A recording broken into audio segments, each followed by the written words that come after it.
কি হয়েছে বাবা?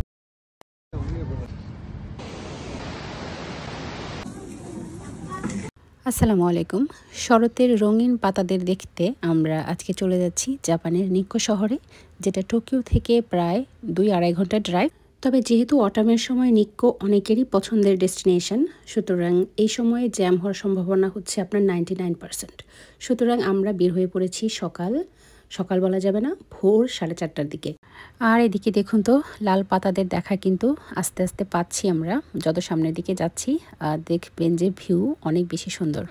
এখন আসলে যেদিকেই যাব সেদিকেই এত সুন্দর কালারের দেখা মিলবে, মানে পিক টাইম যেখানে যেখানে চলছে এখন। সামনের গাছটা দেখুন কি সুন্দর লাল, একদম টকটকে হয়ে আছে কালার, তাই না? আমার মনে আছে প্রথমবার যখন গিয়েছিলাম নিক্কোতে, পুরো রাস্তাতেই আমরা মানে সবাই যারা যারা গিয়েছি একসাথে মানে হাঁ করে তাকিয়েছিলাম, এত সুন্দর। সাধারণত আমরা কোথাও ঘুরতে গেলে যেটা করি, খাবার দাবার সাথে নিয়ে যাই। তবে এবারে আমরা যেটা করেছি, শুধু সকালের নাস্তাটাই আনা হয়েছে বাসা থেকে।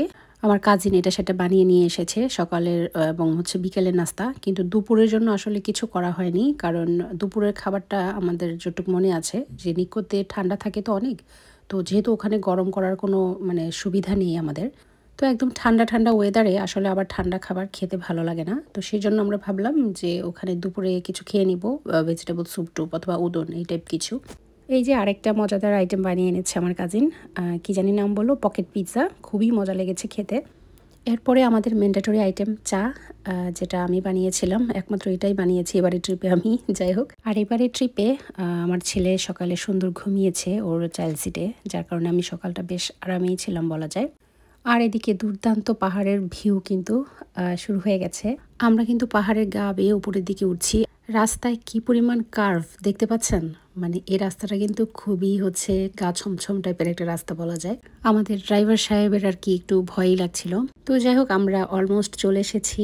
আর এই জায়গাটা হচ্ছে জাস্ট একটা ছোট স্টপেজের মতন আর কি, এখানে দাঁড়িয়ে সবাই ছবি টবি একটু তোলে, কারণ এখান থেকে অনেক সুন্দর ভিউ পাওয়া যায়।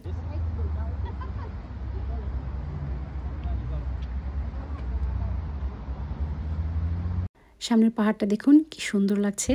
তো মুগ্ধতা আসলে শুরু হয়ে গেছে, যেহেতু এখন হচ্ছে একদম পিক টাইম বলা যায় নিক্কোতে, সুতরাং যেদিকেই যাব সেদিকেই কিন্তু মুগ্ধতার শেষ নেই। তো আমরা হচ্ছে শুরুতে যাব কেগন ফলস দেখতে। যাওয়ার পথেই আসলে এত সৌন্দর্য, দেখা যাচ্ছে যে একটু পরপর থামছি ছবি তোলার জন্য।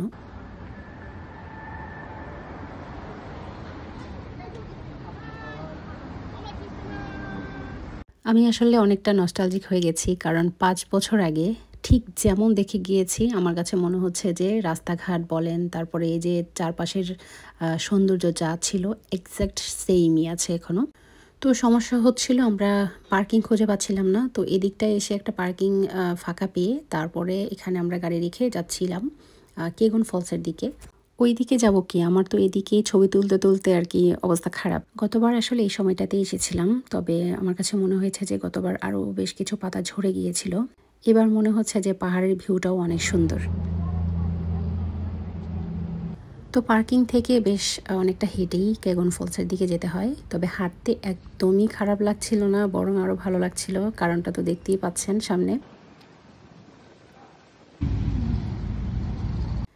এই জায়গাটাতে আমার আগেরবারেরও ছবি ছিল, দেখে পাগল হয়ে গেছিলাম। এত সুন্দর একটা কম্বিনেশন এখানে, তাই না? লাল হলুদ কমলা পাতার। এদিকে বেশ কিছু ছোট ছোট ক্যাফে, তারপর রেস্টুরেন্ট আছে, যেখানে আজকে আমরা লাঞ্চটা করব। তবে তার আগে আমরা যাব কেগন ফলসে। টিকিট কাটা হয়ে গেছে, এলিভেটর দিয়ে নিচ পর্যন্ত নামতে হয়, তারপর সেখান থেকে আর কি অল্প একটু সিঁড়ি।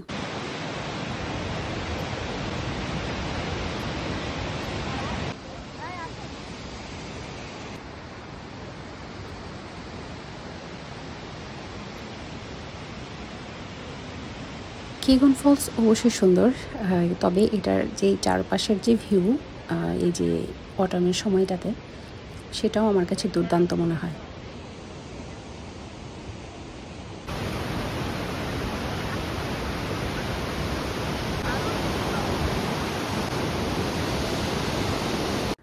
আচ্ছা, তো এরপরেই আমরা হচ্ছে লাঞ্চের জন্য চলে এসেছি। কেগন ফলসের ওই জায়গাটা থেকে বের হলেই কিন্তু এই এমন ছোট ছোট দোকানপাট দেখা যায়। তো আমরা চিন্তা করলাম যে ফিশ খাবো। এখানে এসে খুব লোভনীয় লাগছিল আর কি এই মাছগুলোকে দেখতে, তাই না? একদম কয়লায় পোড়াচ্ছে লবণ দিয়ে।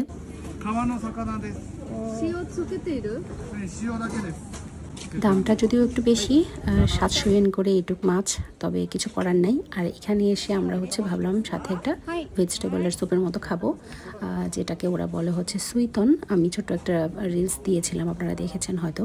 তো এখানে প্রতি বোল বা বাটি যেটাই বলি সেটা ছিল 500 ইয়েন করে, একদমই মানে কানায় কানায় পূর্ণ করে তারপরে দেয় ওরা। তো এই আজকের আমাদের লাঞ্চ। মাছটা একটা নদীর মাছ ছিল, যেটার নাম ইওয়ানা। শুধুমাত্র লবণ দিয়ে পুড়িয়ে আমাদের দেশে কি মাছ খাওয়া হয় আমি জানি না, তবে খুবই ভালো লাগে কিন্তু এই টেস্ট। তবে এদিকে আমাদের মূলার স্যুপ নিয়ে কিন্তু আমরা ভালোই মজা করছিলাম, যে বাসায় তো জীবনে মূলা খাওয়া হয় না, খুবই কম, বছরে 1-2 বার হয়তো খাই আমরা, কিন্তু এখানে এসে আমরা খাচ্ছি মূলার স্যুপ। কিন্তু সত্যি কথা বলতে এত ঠান্ডা ছিল বাইরে, এর মধ্যে এই গরম গরম স্যুপ আর এই ফিশটা ভালোই লাগছিল খেতে। তো যাই হোক, এরপর আমরা আরও কয়েকটা জায়গায় ঘুরতে গিয়েছি, সেটা নিয়ে আরেকটা ভ্লগ করব। আশা করছি সাথেই থাকবেন। আল্লাহ হাফেজ।